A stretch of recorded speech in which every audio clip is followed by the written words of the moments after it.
Welcome back to the shop. I'm Chris, and I wanted to go over a project that sells, especially in the spring, as a woodworker. So, with these cedar planters. Now, I would love to show you a whole host of them, but I don't have any more. Of the 89 I have built since posting my ad on April 20th, this is the last one left, and the last one to be delivered. I know I'm up here in Minnesota, so our planting time window of planting is a little shorter. And what it seems to happen is it starts off with flowers. Great for these littler ones, the square ones I'll show you here.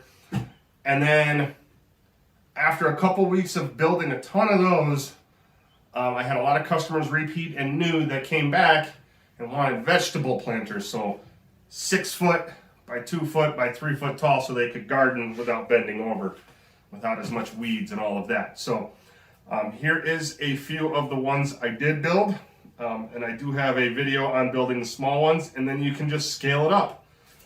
The nice thing with these is, in the day and age here of 2021 where lumber prices are through the absolute roof, these are made out of cedar fence pickets. You can get them for, when I started building them earlier this year, it was just under $3. I know they've been cheaper in the past. Towards the end, we had creeped up to around $4. I have heard from some people around the country who are up around $5 to $5.50, but at 3 boards per, it's still only a $15 to $20 build, which is nice. You can easily double that, if not more, in selling them in most areas. So again, here is some of them I built. I'll show you some pictures of them. And I would say get after it if you can. If you're in a year-round spot that you can make planters and sell them, get them posted. If you're in an area like I am, I ran with it as far as I could. I'm kind of excited to move on to other builds now. One other thing is you can build just a couple, at least I did, posted that and let people know that I could build other sizes.